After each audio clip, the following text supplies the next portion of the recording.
Okay. Hello, we are Group D. Can you hear me? Yes. Yes. Okay. Yes. Clear. Okay. Today, we'd like to start by introducing our research collaboration. Our research title is Development of Phenomenon-Based Learning Module to Foster Scientific Creativity. The topic of our module is Future Foods for SDG. Here is a brief outline of our presentation. The presentation has four main sections: introduction, problem formulation, lesson development, and lesson evaluation. Now let's take a look at introduction. My name is Da Eun-jung, and I'm in charge of beginning, introduction, and the end of the presentation. And my colleague is Sigit, and he will present the background. Okay, thank you, Ms. Daan. So, hello everyone. My name is Sigit. I am from Pakuan University, Indonesia. So, today I will explain about our introductions of proposal. So, first I will explain about the backgrounds. STEM educations being one of the most talked topic in education today, this represents a unique approach for teaching materials. And one of the main goals of STEM education is to equip students with creativity and other 21st century skills that will prepare them for a real-world employment. And creativity as one of the 21st century skill is necessary to preparing future STEM workforce. For example, growing market demand and advancement for science and technology had made food industry one of the fastest growing industry in foreseeable future. Yet, there is a shortage of experts in food science. Next slide, please. And preparing future STEM workforce, there are resilient against the real-world issues such as the food crisis. Moreover, recent development in a number of unexpected global events such as a pandemic, war, heat wave have brought to light the fragility of our food system, necessitating effort to prepare resilient leaders in food science. And real-world issue is heavily focused in phenomenon-based learning or PHBL. Next slide, please. And this is the objective and expected outcome of our research. So for research objective, we have three objectives. First, develop innovative phenomenon-based module to enhance scientific creativity. And second, to validate the innovative module through implementation in East Asia regions. And third, disseminate the innovative module throughout Asia and beyond. And for the theoretical benefits, are as a basis for further research on the development of module utilizing phenomenon-based learning approach on other themes, and to provide empirical evidence on the potential of phenomenon-based learning approach to enhance scientific creativity. And for the practical benefits are foster student scientific creativity, which is one of the 21st century skills, and to motivate students pursue career in STEM fields, including food science, and facilitate teachers to enhance STEM instruction with innovative lesson plan, and encourage schools to implement phenomenon-based learning curriculum. And last, provide researchers a venue to conduct regional research collaborations. Next slide, please. Okay, for the next slide, we'll explain by Daan. Ms. Daan, please. Yeah, thank you, Sigit. Next is previous studies. If you take a look at the slide, the success of Finnish students may be attributed to the PHBL, and incorporating PHBL in STEM education resulted in a higher increase of creativity. Therefore, PHBL is an established pedagogy that is able to foster 21st century skills. And lesson on food science has the potential to benefit not only the academic and professional skills of students, but also broader societal needs. So, food science is a promising theme to explore in STEM education. Therefore, we choose to develop PHBL module about future food. And next one is RD. He will present about problem formulation. Thank you, Dallin. I'm Aldi from Oklahoma University. I will present my portion of the draft. So I will explain first about the research question and hypothesis. There are two that we would like to address. The first one is how to develop a PHBL lesson module on the topic of future food. We define a PHBL lesson module as a collection of learning content structured around contemporary real-world topics and themes. So this is a previous work by our colleague from Thailand. For example, he developed a lesson plan on the theme of gluten-free foods and celiac disease. So gluten is a typical protein that you can find in many products, but for some people it could trigger symptoms in their intestine. And the second research question they would like to address is how effective is this lesson module in fostering scientific creativity, which we define as the ability to utilize scientific knowledge fluently and flexibly to generate original ideas in response to real-world phenomena. So this is an example of scientific creativity in action. So reducing dependency to beef by enhancing plant-based meat with soy-based hemoglobin. So in other words, so if you can see here, this looks like a real beef patty made of beef, but it's actually made 100% from plant. And if you can see here, there's like red juices coming up from the burger. This is actually because there's like a breakthrough in the food science technology. They develop like hemoglobin. Hemoglobin is the pigment that we can find in our blood, but they make it so soy can produce hemoglobin as well. And that component can be used creatively to make a new product.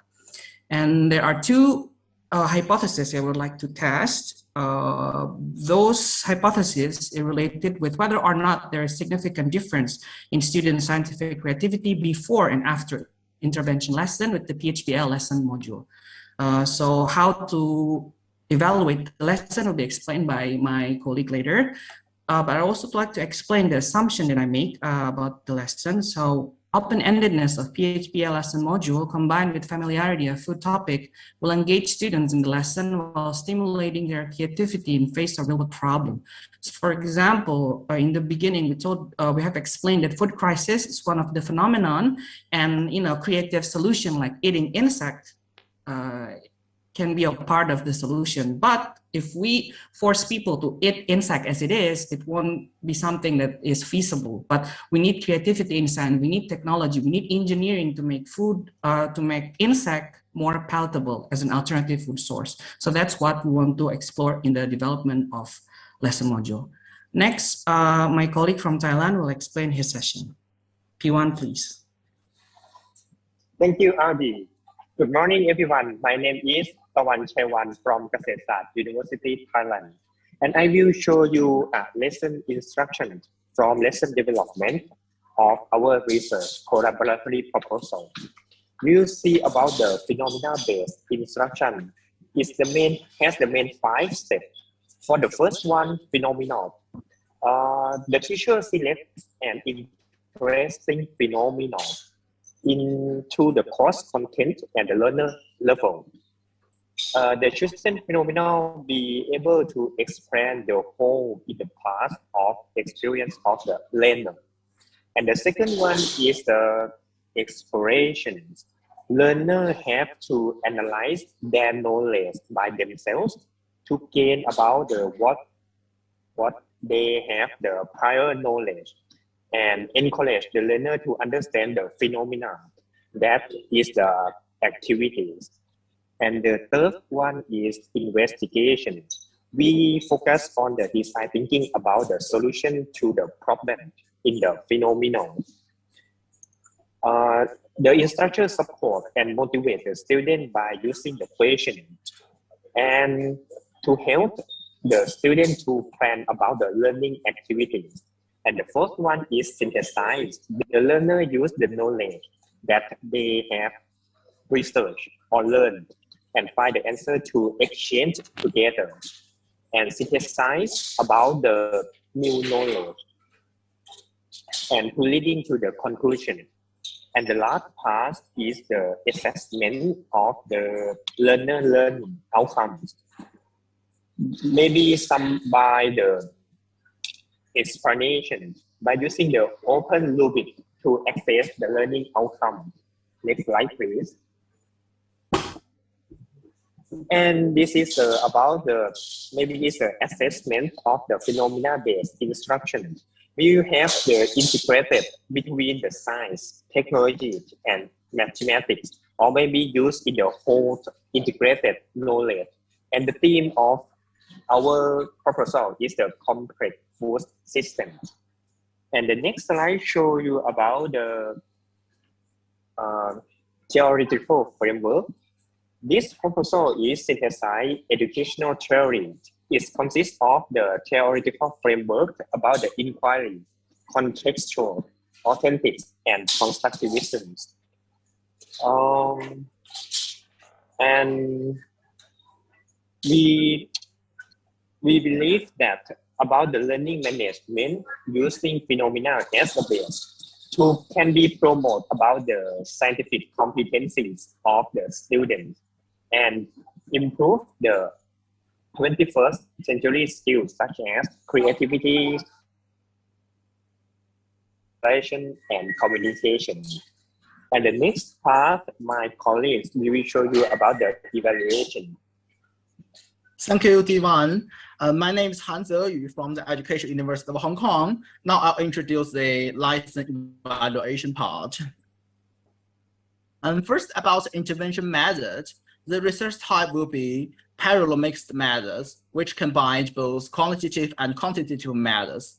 About research design, the invited quasi-experimental design will be adopted since there is non-probabilistic symboling. One example, pre-test, post-test group with no control group, as you can see in the table. About the subject, the students between the ages of 15 years and 3 months and 16 years and 2 months and who are enrolled in an educational institution at grade 7 or higher will be invited, which is aligned with the target of PISA. And they will be from 5 different regions such as Thailand, Indonesia, Korea, Hong Kong, China, and Japan. And about the research instrument, the quantitative instrument would be the scientific creativity test developed by Hu and ID. Of course, we will further modify it and translate it into different local languages and then validate it. And about the content, the 7 open items related to the several key aspects of scientific creativity will be designed. For example, there is a reverse item by us. Suppose there was no animal-based products. Describe what the world would be like.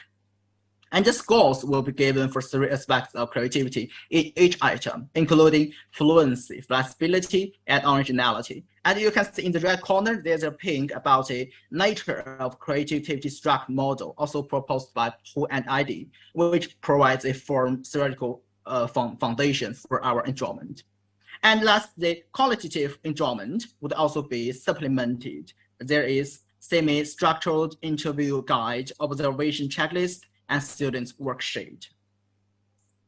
And about the data collection, based on the embedded quasi-experimental design, the qualitative data will be collected before, during, and after the intervention. While for the quantitative matter and data, it will be only collected before and after the intervention. About the data processing, qualitative data will be analyzed using contained analysis methods, including coding, categorization, and then processed by descriptive statistics, such as graphs. And quantitative data will be processed using inferential statistics, such as t-test, to see whether the differences between the scientific creativity test, pre-test, and post-test results are significant. And data from each region will be tested separately. And time is yours down. Okay, thank you, Zayu. And last one is our references. That brings us to the end of our presentation. Thank you for your listening our presentation. Please feel free to ask any question, comments, concern, and suggestion. Thank you very much for Group D. This wonderful work and wonderful team of research collaborations. Is it related to the food? And then I think it is related to SDGs goals number 2, right? Number 2, or which one goals did you want to take? Number 2, right? If I'm not mistaken. So, and also the time of presentation is really punctual, 15 minutes almost. And then now is the time of answering questions. So I would invite all coaches and also the other participants to ask questions or maybe opinion and then just a suggestion related to the research. And actually the keyword of this research is about learning module, lesson module related to the food. Okay, so is there any questions? So maybe from the coach of group B or group A, C, any questions? So please raise your hand or open your mic to convince your judgment and assessment toward this group. Okay, next question. Okay, Miss Anissa, please. Thank you, Dr. Emma, for the chance. I would like to ask, first of all, thank you for your amazing work about the model. I would like to ask to all of you, do you develop each model for each country? Because that we know it might be in each country has different cases for the food crisis itself. Thank you. Yeah, thank you for your wonderful question. So please answer. We'll answer by. Okay, I will answer the question since Anissa is actually an old friend of mine. Hi, Anissa, long time no see. Hi, long Thank time you no for see, the Ari. question. So thank you. That's a very interesting question. So actually, this lesson module is developed from started from Pitawan's research idea. So he actually developed a lesson plan on the food on the topic of gluten-free and celiac disease. And we see it as a very interesting topic. And what we will do is that we will do a succession. So we will not implement it at the same time, but we will make one cycle in one country. So it will be a progressive. So for example, starting with Thailand, because Thailand is already established for that Pitawan, and then after that we moving to Indonesia because it's geographically near, and then we can progress to other region as well. And of course, food is something that is very familiar to all of us. And I think food crisis is something that we share in common. It's a global issue. So it's something that everyone can relate. So the issue, the phenomenon is very global, but the solution can be local. So, you know, the creativity, as I told you, the scientific creativity comes from the local alternatives that each region can give to the food crisis. Like for example, in some Southeast Asian countries, eating insect is already normalized. People eat insect all the time.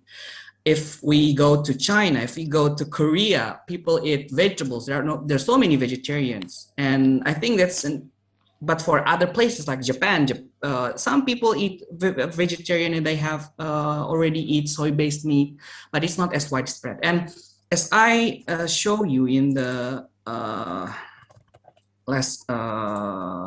in P1's presentation, the food system is a very complex, is a very wide, broad theme. So there are so many things that we can explore. Of course, the most obvious one will be SDGs 2 about the zero hunger, how to provide relief to the food crisis. But there are so many things that we can actually explore in this. As if you can see here, we can actually include the theme of food science or future food in biology classes, like classification of edible and inedible insect. What makes an insect is delicious to eat? What makes an insect is a no-no? You know, something like that is something that we can explore. And in the mathematics, we can use it to, like, you know, to teach about percentage, for example, about nutrition effect, and so on and so forth. So that will be our answer to your question. Maybe P1 can give a short addition to my answer, please. If you have any idea, or Zayu. Okay, thank you for your answers. I think the time is already running out. I'm so sorry because we have limited time of presentations.